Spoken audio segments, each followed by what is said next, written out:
तो चलिए दोस्तों, आज आपको मैं बता देता हूँ कि ये 4 पार्टियां एक साथ हो चुकी हैं और ये 4 के 4 पार्टी एक साथ होकर ही इलेक्शन जीतेंगी और बीजेपी को पक्का झटका और शॉट देंगी। सोचने की बात है, क्योंकि बीजेपी एक इस समय की बहुत बड़ी ताकत है। इसे हराने के लिए और इसे पछाड़ने के लिए 3-4 पार्टियां जो हैं जो एक साथ इकट्ठा हो चुकी हैं, एकजुट संगठन में आ गई हैं और ये चारों जो पार्टी हैं ये आपस में मिलजुल कर इलेक्शन लड़ रही हैं। और इलेक्शन लड़ने की बात आपको मैं बता देता हूँ कि इलेक्शन जैसे होगा, ये चारों संगठन एक साथ हैं ज़रूर, लेकिन ये चारों जो संगठन हैं इनमें से कोई भी ऐसा नहीं कि भाई जैसे कि किसी भी एक लोकसभा में या विधानसभा में ये 4 पार्टियां तो इनके चारों के ही मतलब वहाँ पर झंडे लहराए जाएंगे या चारों के कैंडिडेट खड़े होंगे। नहीं, ऐसा कुछ नहीं है। ये चारों जो लोग हैं, ये चारों पार्टियां मिलकर एक लोकसभा में सिर्फ एक ही कैंडिडेट उतारेंगी, वो भी एक ही पार्टी का, जिसका जोर दिखाई देगा, जैसे कि राष्ट्रीय लोकदल या बीएसपी या अखिलेश यादव की सपा या कांग्रेस। ये चारों में से सिर्फ एक ही व्यक्ति इलेक्शन में लड़ेगा और एक ही व्यक्ति को टिकट दिया जाएगा। क्यों कि यहाँ पर अब इनका अपना फैसला है और इन लोगों ने अच्छे से मीटिंग कर अच्छे विचारों के साथ काफ़ी समय से अब इस फैसले पे आ गए हैं कि ये इलेक्शन लड़ेंगे ज़रूर, लेकिन जहाँ अखिलेश का कैंडिडेट होगा वहाँ मायावती जी अन्य 3 लोगों का कोई कैंडिडेट खड़ा नहीं होगा। ओनली फॉर बीजेपी को हराना है बस। और वहाँ पर सिर्फ एक ही कैंडिडेट खड़ा होगा, उम्मीदवार होगा।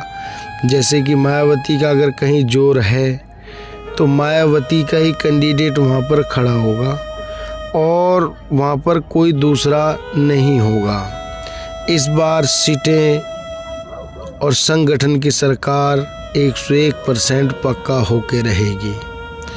लोगों में इस चीज़ को लेकर बड़ी सनसनी है। तो आपकी सोच के लिए, आपकी जानकारी के लिए बता दूं कि आपके मन में कहीं ये ना जाए कि यार इस बार हमारी पार्टी का तो कोई भी कैंडिडेट खड़ा नहीं हुआ है या टिकट नहीं भरा है। नहीं, ये चारों पार्टियां सिर्फ एक ही हैं और इन एक ही पार्टी के कारण सिर्फ एक ही कैंडिडेट खड़ा होगा और आप सब लोग कोशिश कर पार्टी पे ध्यान न देकर अपना एक कैंडिडेट जरूर चुन लीजिएगा। क्योंकि मैं आपको बता देता हूँ, देखो, इंसान की पहचान उसके लिबास से नहीं होती और इंसान सिर्फ उसके अच्छे और बुरी चीज़ को देखता है कि इसमें क्या अच्छा है और क्या बुरा है। मायावती जी का भी फैसला बदल गया था। उन्होंने कहा था कि मैं सिर्फ अपना ही इलेक्शन और अपना ही उम्मीदवार सिर्फ खड़ा करूंगी, मैं संगठन में नहीं रहूंगी। लेकिन इन लोगों ने फिर मिलकर मशवरा किया। मशवरा करने के बाद अब इस बात पर पहुंचे हैं और इस मतलब फाइनल हुआ है कि ये चारों पार्टियां जो हैं इस बार इकट्ठे में ही इलेक्शन लड़ेंगी। इन लोगों ने कुल मिलाकर ये 4 जो पार्टियां हैं इनका टारगेट बीजेपी है कि उन्होंने सिर्फ बीजेपी को मात देनी है।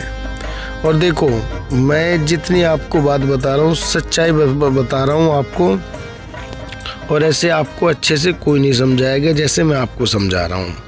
वैसे YouTube पर फेक वीडियो बहुत बनाई जाती हैं, बहुत फेक वीडियो बनती हैं, लेकिन इस बात को आप ज़रा गौर से और ध्यान से सोचना जो कि मैं आपको बता रहा हूँ। फेक वीडियो के चक्कर में ना पड़ें। ये जो वीडियो के माध्यम से मैं आपको बता रहा हूँ इसीलिए ये आप ही की जानकारी के लिए मैं दे रहा हूँ, क्योंकि मैं भी कोई गलत राय किसी को नहीं देता, सच्चाई ही बताता हूँ। क्योंकि इस बार ऐसा होता है ना, कई बार जो जैसे कि ये 4 पार्टियां, अगर ये चारों अपने अपने कैंडिडेट एक जगह उतारती हैं, भले ही मिक्स होकर उतारती हैं, तो फिर भी कोई ना कोई वोट कट जरूर जाती है, लोग नाराज़ भी हो जाते हैं। लेकिन इस बार ऐसा नहीं होगा। इस बार अगर जहां पर कांग्रेस का जोर है तो वहां पर कांग्रेस ही इलेक्शन लड़ेगी, और अगर कहीं बीएसपी का जोर है तो वहाँ पर बीएसपी का ही कैंडिडेट उतारा जाएगा।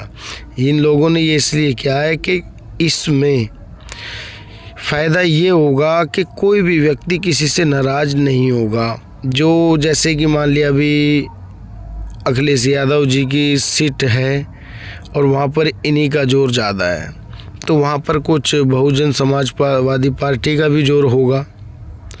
यानी कि मान लिया इनका 70% यानी 70% अगर अखिलेश यादव जी का दम वहाँ पर है, तो 20% बहुजन समाजवादी पार्टी का भी है और 10% कांग्रेस का भी है। और जहाँ पर ये 70% आएगा, वहाँ पर वो 30% जो बचा है वो भी इन्हीं को मिलेगा।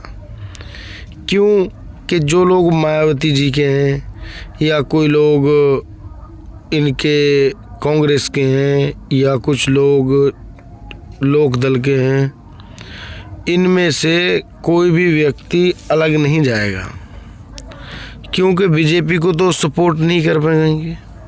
कांग्रेस का, सपा का, बसपा का जो भी व्यक्ति होगा, वो कांग्रेस के जो लोग हैं वो बीजेपी को, भारतीय जनता पार्टी को सपोर्ट नहीं करेगा, क्योंकि फिर वो उनकी मजबूरी बन जाएगी। वोट किसे देनी है, और ना ही आपस में इन कैंडिडेटों में कोई झगड़ा होगा, ना ही कोई कहासुनी होगी। शांति से सब लोग एक ही जगह जाएंगे और अच्छे से वोट पोलिंग करेंगे। और देखो दोस्तों, इस बारे में वो बाद में पता लगेगा कि कौन सीएम बनेगा, कौन पीएम बनेगा या कौन क्या बनेगा।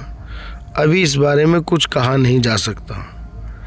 तो मैं तो यही कहता हूँ कि अच्छे से ध्यान से सपोर्ट करें, वीडियो को लाइक करें और सब्सक्राइब करें।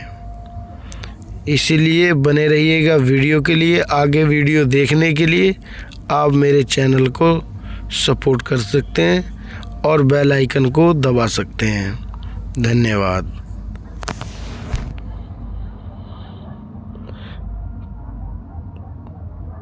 और फ्रॉड बातों से बचे रहें, क्योंकि फ्रॉड बहुत ज़्यादा है। यूट्यूब पर फेक वीडियो बहुत ज़्यादा बनाई जाती हैं, ये बात आप ध्यान से सोच लेना।